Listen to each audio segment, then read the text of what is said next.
Hi guys! This is the first time I've ever been live on YouTube, and I'm actually really excited. Hope you can hear me.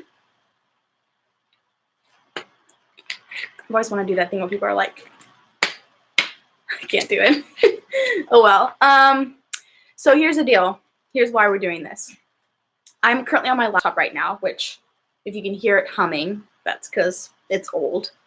I have a computer, which you can see right there, that's currently giving me a little bit of trouble. Love it. And I have not been able to edit any of my videos that I've filmed. I promise you I filmed them, but I haven't been able to edit them. So because I can't edit, I still want to provide you guys with content so you can like see and hear and I can help you and all of that stuff. But this is the only way I could think that I could upload content and still not have to do any editing on my computer. If that makes sense. Hope it does. I'm not sick anymore.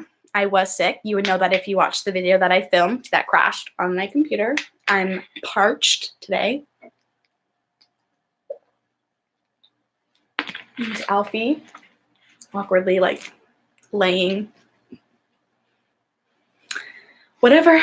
So the last time I chatted with you guys, I think we covered about 10 questions that were sent in. I'm going to try and go through as many as possible because I don't think we have a limit for live. If we do, maybe it's like an hour, which obviously we're not going to go that far. So I figured we'll just go, you know? Yeah. Okay, I'm trying to figure out where we stopped at my last one. Okay, I think it was this one.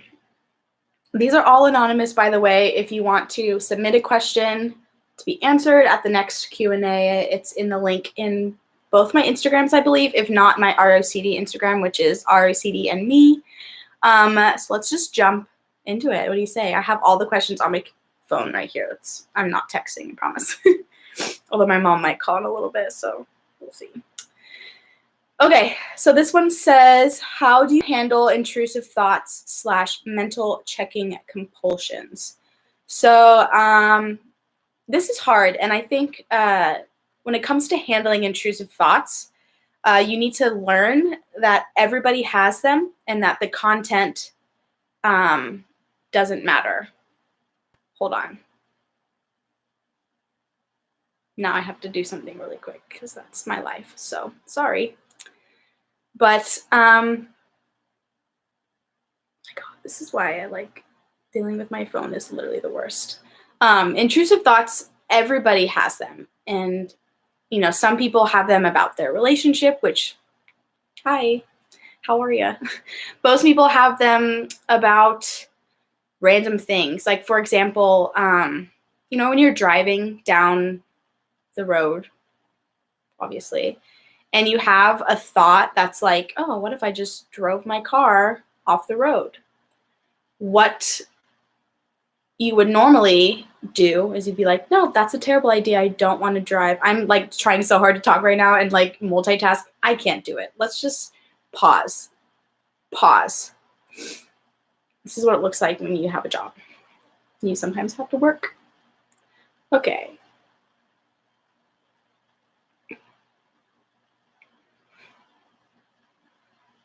Sorry, I'm so sorry. I know you're all just staring at me and being upset. I'm so sorry.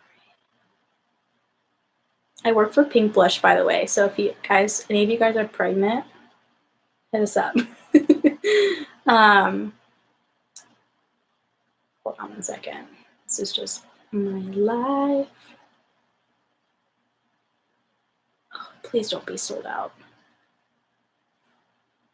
This is literally the worst timing in the entire world. Okay, so we're almost ready to get back into our, you know, scheduled programming. But that is just my life. It doesn't go to plan, and yours probably won't either. And don't worry about it. You know? Okay, almost ready. I swear to God. And we are Back in action. Okay, sorry. I'm so sorry. I know I'm the worst. Okay, so intrusive thoughts, everybody has them. Some of us who are anxious, anxiety prone, we have these thoughts, and what I like to is like they get stuck. That's pretty much all it is. Imagine like you have a sticky brain. So when you have a thought that scares you or that's uncomfortable, or you're like, that's a weird thought, like why would I think that? It tends to stick in your brain a lot more than the normal person. Like, for example, Arthur, when he's driving, sometimes he'll have the thought of like, what if I just ran over this person? But he laughs it off because he has never had anxiety, literally ever. So if I was to be driving, and let's say I had a really intense fear of hurting people, and that thought popped into my mind, I would obsess over that. Like, did I hit somebody? Why would I want to hit somebody? What does that say about my character? What does that mean that I wanted to run somebody over? Am I a sociopath, psychopath, whatever? All of those thoughts, and that's how obsessions start. So essentially, your brain is thousands and thousands, if not millions of thoughts are running through your brain all the time. And so some of those thoughts are going to be thoughts that you don't think about often, like they're just random. They may be totally untrue, like, do I love my boyfriend? And it just goes away because you're like, yeah. But if you're anxious and that thought pops up, you're going to be like, wait a minute, why would I ask if I love my boyfriend? Like, I should know that for sure, right? And then the obsession starts. So when it comes to compulsions, the best thing to do is to like learn to sit with the anxiety.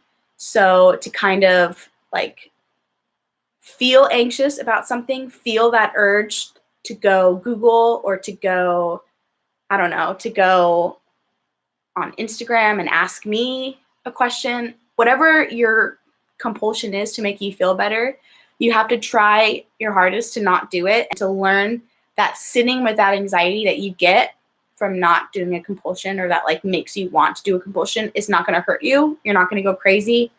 You're not going to lose your mind and break up with your partner, because that's not really how it works. So it's pretty much just like learning to kind of feel anxious and not be scared that you're anxious. I'm not a therapist. I don't know really anything other than what I've experienced. So this one says, how has your recent engagement affected your OCD? I would say a lot. I just got engaged, in case you didn't know. Here's a picture of my ring. It's honestly the most beautiful thing on the planet. But I kind of knew that it was coming up, so it did catch me as off guard. And that was something that I made sure to do in order to ease my anxiety. Like, if someone had popped that question to me and I like wasn't for sure I wanted to marry them yet, like we hadn't talked about it, we hadn't gone over it, I personally would be very uncomfortable with saying yes. And so I pretty much, Arthur and I talk about it constantly, to the point where I was like, okay, I think I'm ready to get engaged now. Like, anytime, do it. And that's just how I am. I mean, I wouldn't say I planned my engagement, but I definitely knew it was coming, and that eased a lot of my anxiety. But since I've been engaged, I think the first week or two, maybe, I was not anxious at all. It was like pure excitement. And then once the wedding planning started, I got very anxious because everything costs a lot of money, and I'm not rich. I don't, you know what I mean? So it was very overwhelming. And when I get very overwhelmed and frustrated, I get very anxious, and then my intrusive thoughts about Arthur like come flooding in. Like, all day yesterday, I was having intrusive thoughts about Arthur. But I know why they're there, because I'm going through a really stressful time in my life right now, and that's just how my body is choosing to release my anxiety, and it's really freaking annoying. I don't know if I can post on live. I don't think I'm making money off this anyway, so it's fine. Okay.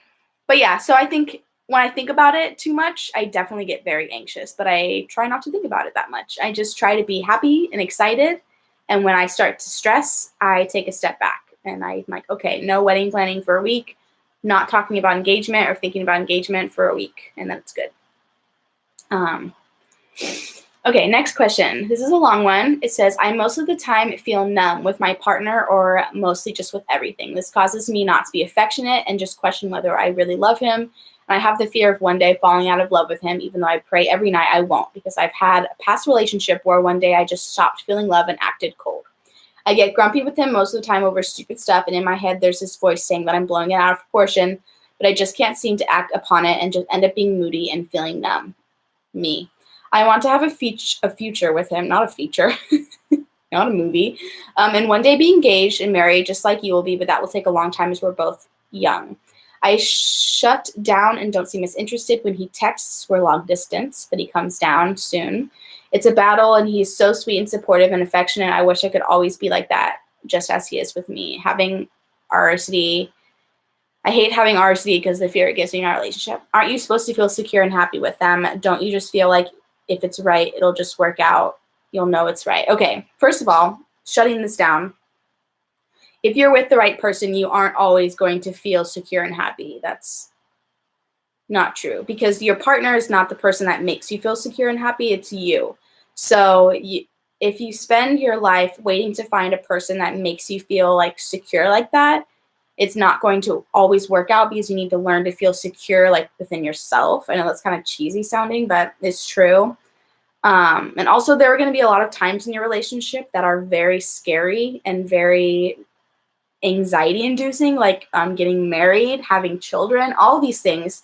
And it's very common to worry obsessively, about these things, because they're huge life events. And in those moments, you aren't going to feel secure and happy. So I think knowing that not to expect that will really help. And also, the whole deal with certainty when it comes to OCD, especially in like anxiety, RC anxiety, or whatever, you have to learn that you will never have 100% certainty, especially when it comes to feelings, because feelings, you can't like measure them. There's no like definite answer. Some people are like, can definitely say something, but I guarantee you if they were to sit there and think about it for days and days on end, they would become more and more uncertain with it. It's kind of like, imagine if you're walking. You're walking. The more you think about walking, the harder it is to walk. Have you ever done that or noticed that? Or like chewing or humming, and whatever you're doing, the more you think about it, the harder it gets. So I kind of look at that in terms of like when you're looking for answers about your relationship, the more you like dig into it with a magnifying glass and you like try and find all of the flaws, the worse it's going to get. That makes sense. I'm sorry. It's hard, but dealing with uncertainty is the biggest part. You have to learn to be okay with knowing that maybe one day you'll fall out of love. Doesn't mean you want it to happen. Doesn't mean you're ready for it to happen if you are okay with it. It just means you're not fighting it, because if it's going to happen, it's going to happen. And you can't live your life and plan your life around the worst thing happening, because there's still a chance that the best thing will happen. And that's often overlooked. Okay, here's another one. In your experience, how are you able to determine whether it was ROCD or a gut feeling? I know anxiety can really make this confusing. Okay, this is a big one that I get a lot of people just saying like they have this gut feeling. I have a therapist back home who I actually brought this question to, and she had me write down all of the things or all of the like physical sensations of what my gut feeling felt like.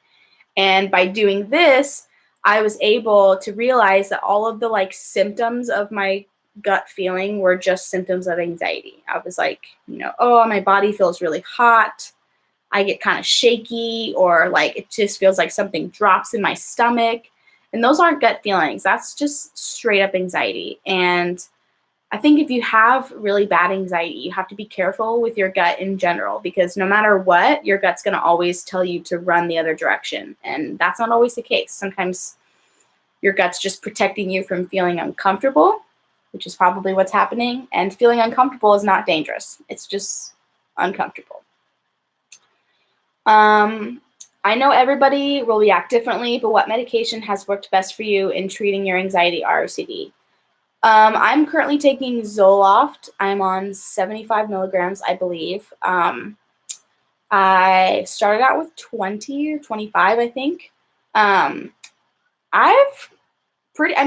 my first try, because it was the first medication I ever tried, I actually did really well on it.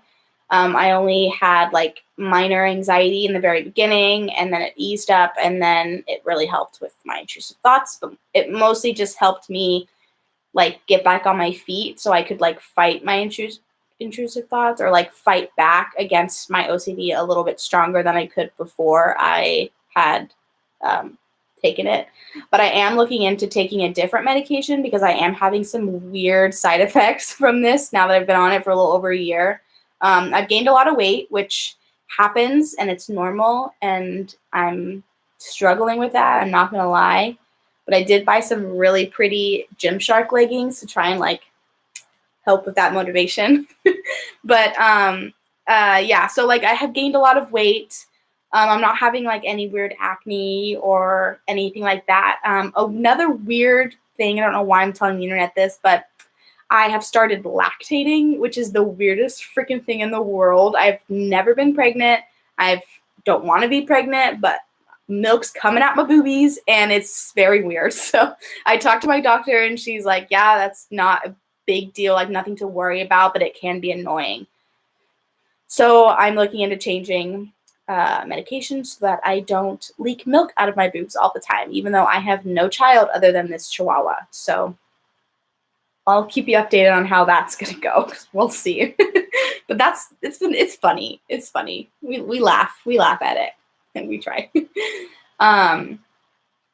Okay, next question.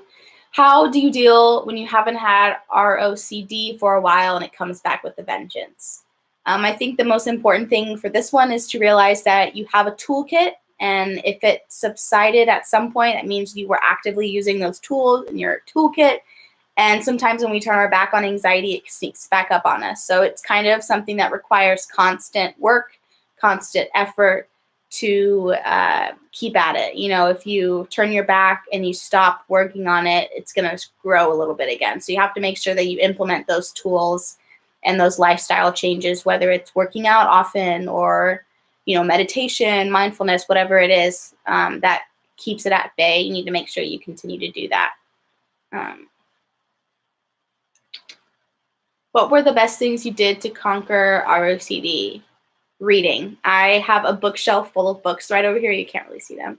But I read every single like ROCD, anxiety, OCD book that I could, like front to back.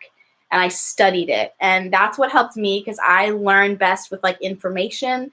And that was what helped me believe that what I was struggling with was ROCD, was being able to like compare the patterns of my thinking with the patterns of someone with OCD.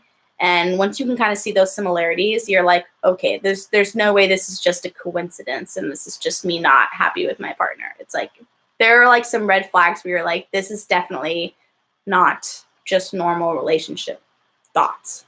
So for me, it was reading. How long did it take you to recover? I'm not going to tell you that, because you're going to compare yourself to that, and that's not the point.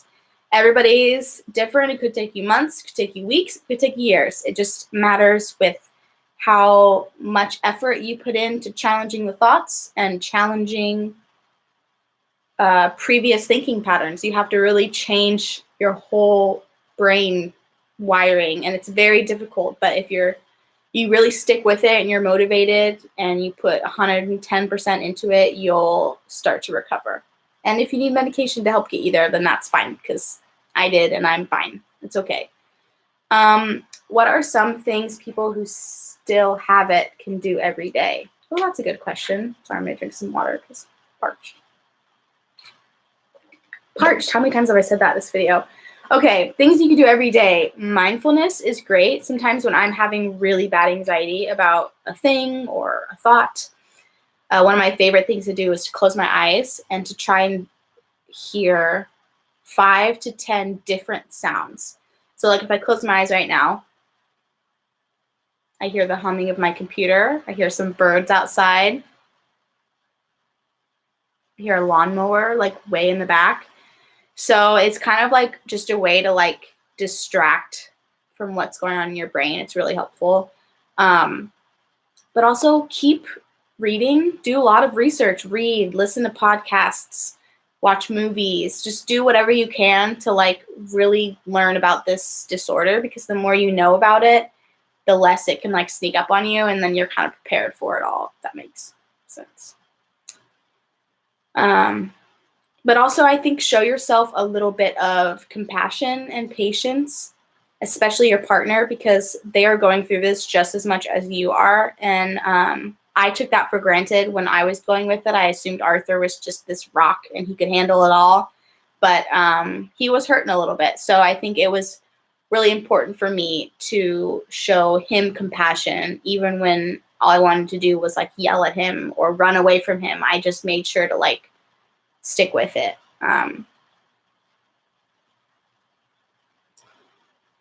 Yeah, I just lost my place, so thanks a lot. Not you.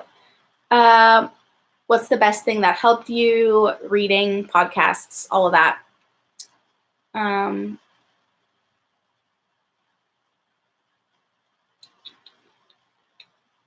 My boyfriend's going back to a university while I start my first year of college. Any advice for us, since he's going to a party school, living in a dorm while I stay with family? I'm scared of girls hitting on him, getting super drunk, but my RC is making me think the worst. Advice would be think the best. I know it's hard to do, but try thinking the best. And also talk to your partner and try and get, just tell him how you're feeling, and maybe he'll reassure you and say, I'm not interested in party girls. And that's all you can do. You can't even control it. You can only communicate with him how you're feeling and hope that he respects how you feel, and obviously doesn't do anything with drunk girls. But I think you'll be okay. Another college one. Oh, my boyfriend is going back to college this last year. He was in college. His ex cheated on him. My ROCDs make me feel like I'm going to do the same. Oh, interesting. Any advice? I think if you're obsessing about whether or not you might cheat, I think taking a step back and realizing that intrusive thoughts and worry cannot make you do something. Like, you're not going to go crazy to the point where you cheat on him. Like, it doesn't really work like that. It'll mostly be like you're just worrying. It's kind of like noise. I mean, like worrying about whether or not you're going to cheat on him. You know yourself. You know you wouldn't do that. And if you think about the what ifs, then you could go anywhere. So I would say just take a step back from the what ifs and just know that you probably love your boyfriend, and yeah, it's fine. You're not going to do anything you don't want to do. You don't just randomly end up in some other guy's bed. I mean, you would be very much so aware, especially if you have anxiety. Even if some guy like tried to kiss you, your anxiety would be freaking out. You'd be like, stop. Like, there's no way you could do that and not see it coming. So like, don't be afraid if you know it's not in your character. I know it's hard. Easier said than done. My mind tells me that I don't like him, but the idea of being in a relationship, I hate it. It's so hard to cope. I know. It's literally the worst thing in the entire world. I had this obsession too when I was really worrying, but the way I looked at it is like, you can like the idea of being in a relationship with someone, but still also like them. Like, I love the idea of being married to Arthur, but that's not bad. You know what I'm saying? Like, it's not bad that I love that idea. People like tend to make it seem like if you love the idea of something, that means you don't actually love it. But you can love both. And I think that's just a very common obsession with ROCD. So just try to challenge the thought. Try to not believe it. Don't believe everything you think, and start researching, healing, all that. Can ROCD make you feel like you don't want your partner? Yes, every single day. It's terrible. But you probably do. It's just your anxiety is trying to convince you that you don't, so that you don't have to deal with the possibility of it not working out. It sounds so simple, but it's so complicated in your brain, and it's really difficult. Did you have the urge to leave your boyfriend all the time when your ROCD was at its peak? Yeah, all the time. I woke up every morning thinking to myself, okay, today's the day. I'm going to break up with Arthur. And I'd be like, no, I don't want to break up with Arthur. I don't want to do that today. And it would be like, today's the day. And it was really hard because I had to fight that urge. it was kind of like a compulsion. Like I was feeling anxious and my compulsion was to run away and like avoid, escape everything that made me anxious, which at the time was Arthur, which doesn't mean the relationship is bad, because our relationship makes me anxious all the time. Like, oh my God, what if it doesn't work out? Story of my life. But what if it does? You know what I'm saying? It's all about kind of like reversing those roles of like typical worry. But yeah, I used to want to leave him all the time. Well, I didn't actually want to leave him, but I used to have thoughts and urges that made me believe that I wanted to leave 24/7. And I can safely say I don't have that urge anymore. So, well, every once in a while, but it's mostly because I'm frustrated and I just want to escape. You know what I mean? That's like how I am. But I'm not into self-sabotage. No, thank you. How do you cope with ROCD when it gets too intense? This is a good one. I shut down. Like if my ROCD is really bad, if I'm at work, I ask to go home. And my biggest thing that I do is I take a nap. I take a nap because it shuts off my brain for a while and it gives my body like a chance to just like relax. Other things that I do is like take a bath, like a bubble bath, or go to the gym, go for a walk, get outside, any of those things that just like take your mind off of it for a little bit. Play a video game. That was huge for me. Like I'm not much of a video game person. I was when I was little, but I bought this video game on Arthur's Xbox called Voodoo Vince. It's like a weird like voodoo doll New Orleans game. I loved it. I played it constantly because it was something that I played with my hands. It was like a puzzle and like something that I could focus my mind on because it was like required like hand-eye coordination, obviously. And it was a really good way for me to like stop thinking. So I would find something that you can do that like distracts you like that. Like maybe it's painting or a video game or riding your bike or something like that that like involves like your full concentration. This one says, hi, just read your story on the OCDstories.com. Love Stuart. They didn't say that. I said that. I was really inspired by everything that was said, but I'm still struggling with finding certainty and pushing away doubts. I do not want to leave my partner, and I love him so much. Awesome. But my mind keeps telling me I don't, and I need to leave before I hurt him emotionally and ruin things. I'm so tortured by these thoughts because I don't want to lose this relationship, but my thoughts keep telling me to let go and leave forever and don't look back. I don't want to do this. It's so scary because I'm becoming confused. I don't know what's real. I just know I don't want to lose him, but I'm not sure how to cope. So right off the bat, you mentioned more times that you love your partner and you don't want to leave than you did that you did want to leave. So let's start there. You clearly don't want to leave. And just because you're having a lot of fear about a relationship and anxiety, it's going to try and make you pull away from it because it's scary. It's frustrating. There's no certainty that things are going to work out or that you're going to be okay. And so, so anxiety's like tool is to just get you as far away from the danger as possible. So in this case, being with your partner is really scary because, you know, you want certainty. And there's that thing about certainty again, is you're never going to get it. You have to just let go of that need and start to challenge the thoughts that you're having. It's really hard. I'm sorry. But I've mentioned a lot of ways in this video already how you can cope and kind of get through them. So highly recommend. How do you keep away negative thoughts in your head?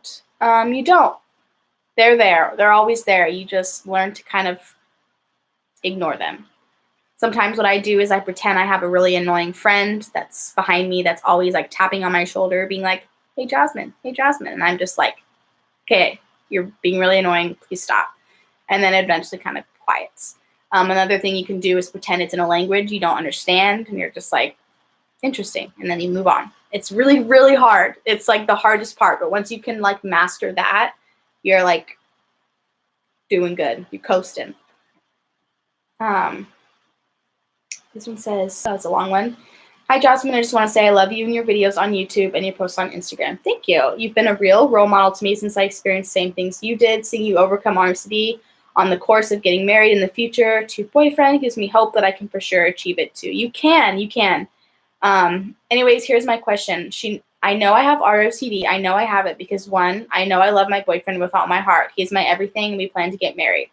See, I wish things could just stop there because it's like, girl, 2, the intrusive thoughts and feelings scare the crap out of me. They make me highly uncomfortable and very depressed, and I just want them gone. However, there are moments I feel like what I'm going through is not OCD, but the actual me suppressing hidden truths. So this is a lot similar to like the backdoor spike. If you notice like your anxiety like subsides, you might think like you found your truth, but most of the time that's not the case, and it's just kind of your body's way of being exhausted and being shut down from all the anxiety. The thing about intrusive thoughts and feelings is that they're very uncomfortable, but they're not dangerous. And I've mentioned that a couple times so far, but learning that you can sit with those incredibly uncomfortable thoughts and you'll be okay, you won't go crazy, and you won't leave your partner is like a really good step. And everybody who has OCD is going to eventually ask themselves, like, what if this is not OCD? It's so normal. Yeah, I'm sorry. This one says, I love your account and I'm so happy to have found it. I'm so scared about what if I don't love him anymore? What if I only stay because I'm too afraid that he will suffer? I know he's going to propose this year. Oh, congratulations. And I used to be so excited about it. We are together for 7 years and have had RCD since August 2018. Now I'm so afraid, but sometimes I want it so bad, and I don't have any other anxiety. It's just my feelings towards him. So what if I don't love him anymore is a very common obsession. And keep in mind that it starts out with what if. That's a great notifier that it is anxiety-based. If it doesn't say what if in the beginning, that doesn't mean it's not anxiety-based. It just means it's a little more advanced and sneaky, which means you're probably more clever. But I think learning to kind of take a step back from the what ifs and try to stray away from trying to find all of the possible flaws and all the possible problems, because you will find them. That's just how it is. I could sit and look at my relationship with Arthur for hours and find so many reasons why it wouldn't work out. But I also could do the same for the other way. So I think just learning to challenge that thought, think to yourself, like, what if I am even more in love with him now? Nothing's ever going to change until you start to challenge those thoughts. And also, don't believe everything you think. I wish I could plaster that over here because it's so true. Okay, can ROCD thoughts be firm instead of what ifs? Oh my God, that's just talking about that. For example, I don't want to be with my partner versus what if I don't want to be with my partner. So they always will start out as what ifs. I guess I shouldn't say always. They mostly start out with what ifs, but they can turn into facts very quickly. Like, for example, I used to think, like, what if I fall out of love with Arthur? So then I would worry and stress and obsess over about whether or not I was going to fall out of love with Arthur. And at that point, I would start to really look into all of the possible ways that I'm falling out of love. So I would like intensely look at my relationship and say, is this an example of falling out of love? Is this an example of falling out of love? To the point where it felt like it was happening right now. So then it was able to change from what if I'm falling out of love to I am falling out of love. And it happens really seamlessly and you don't even notice it. It does not make it any more true. Oh, the next one's really similar. Can they come in statements? My first intrusive thought was so forward. It was, you don't love him. Yes, all the time. I think your anxiety is unique to everybody. And if your anxiety is very adamant, if that's the word, on getting you to leave your partner because of uncomfortable feelings, of fear, of whatever it is, it's going to do anything it can. And some people, it works best if they have what if thoughts. Those are the ones that they worry the most about. And some people are a little like more in tune with their anxiety. And so when they have those what if thoughts, they don't catch their attention as much. So your anxiety will start to throw in facts. So you almost have to like imagine your anxiety is like this monster in your head that's like trying to manipulate you, because essentially that's what it's doing. It's like your own self against yourself. It's like always going to like be one step ahead of you, and you have to turn the tables. You know what I'm saying? Turn the tables. Sounds really epic and heroic. P.S. I love your channel. Thank you. Now looking back, I did the same thing happened in my last relationship. I was able to look back at all of my past relationships, which they were all in high school, and that's fine because whatever. But there was always one day in my relationships in high school where things felt different. I was like, I'm bored. I don't like this guy anymore. And I would leave him. And that same feeling, I think, popped up when I was with Arthur. But I didn't want to leave Arthur, even though my brain was like, I'm bored. I want to move on. And so I fought for it. And then I realized that feeling that I was feeling was not boredom or falling out of love, but it was like basically the end of that like lust infatuation kind of stage. Some people call it the honeymoon stage. My honeymoon phase did not feel like a honeymoon phase at all. Like we were not lovey-dovey and all over each other. It was just like easy, if that makes sense. Like nothing ever went wrong ever. We never fought ever.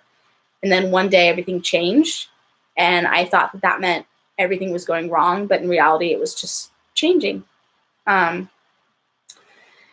Next one says, the thing that worries me is sometimes I start to get feelings of indifference, and I think part of it is because my mind is so tired of being worried over my relationship. Did or do you ever experience this? Yes, there was a moment for a couple months where I was so tired of worrying all the time that I would have the thoughts and they wouldn't make me anxious anymore. And that is the backdoor spike where you start to freak out being like, wow, thinking about leaving my partner doesn't scare me anymore, so that means I am ready to leave my partner. No, that just means that's actually a great phase because this is a great chance and time for you to really challenge the thoughts because they're not giving you that same anxiety anymore. So you kind of have the balls in your court, if that makes sense.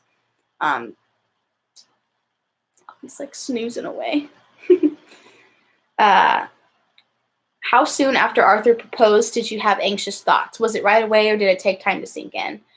For me, it took time to sink in because I was visiting my hometown. All of my friends were there. I was with my family. So I was just like riding this high of like seeing all of my best friends again and being around all my friends and family. And I love that. So I was just so happy. And then when I got home and we came back here in Southern California, living our day-to-day life, driving on the 91, going to work every day, I was like, oh crap, I'm getting married.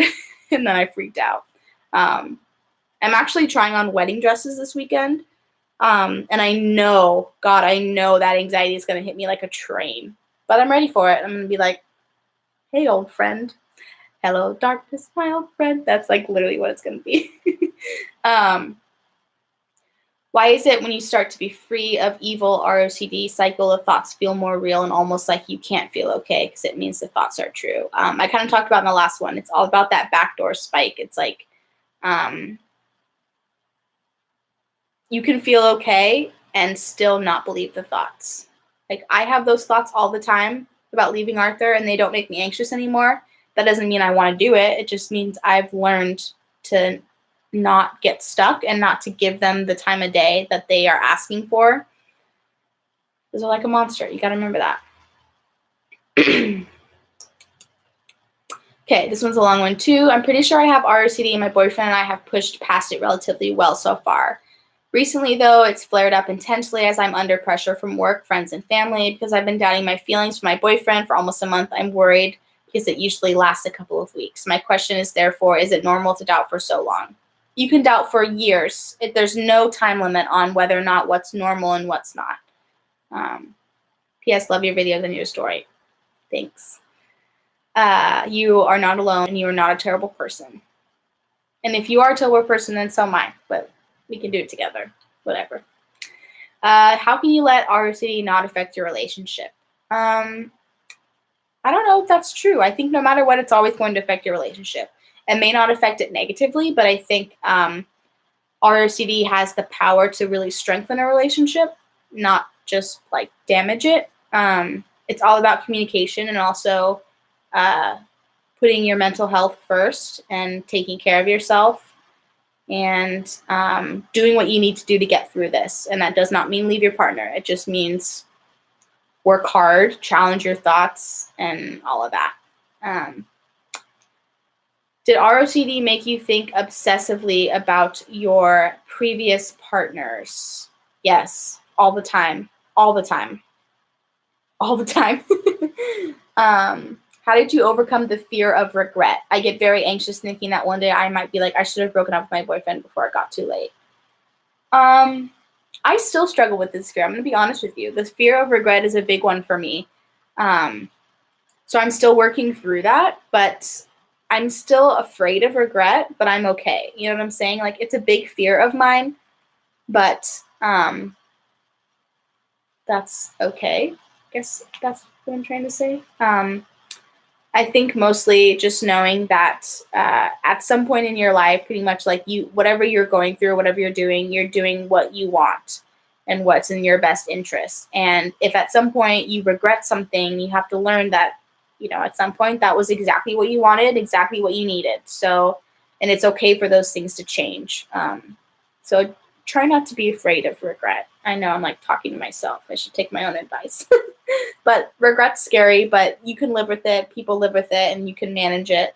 It doesn't have to be as intense as it sounds like it would be.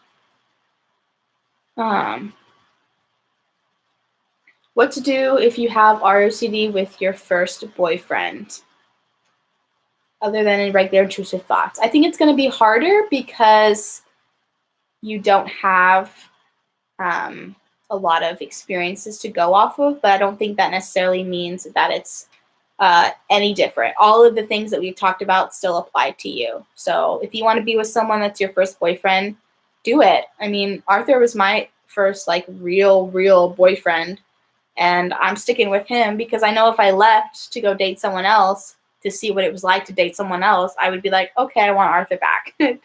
It's how it works. Throughout your battle with ROCD, did you ever struggle with the thought that you've become too dependent on Arthur for emotional stability and happiness, and that you didn't have other forms of happiness in your life? Yes. I have a friend, Sarah Brown. She just got married. If she's watching this, hey, Sarah. But I remember texting her being like, I'm afraid I'm too dependent. It was totally like me acting out of compulsion by like trying to get reassurance from like other people my age. But I was just asking her, I was like, what do you like? I feel like I'm too dependent. Like everything I do, I want to do with Arthur. Truth is, I was definitely very independent. I was just hyper focusing on it. And she just told me to like find a hobby that was mine and just mine. I didn't do it with Arthur. I didn't, do it with anybody but myself. It was like my hobby. And so I started going to the gym, and that was like my thing. So I went to the gym every day. I don't go with Arthur. I don't go with friends. I go by myself, and it's like my hobby and my thing. And that helped me feel a little more independent, I guess.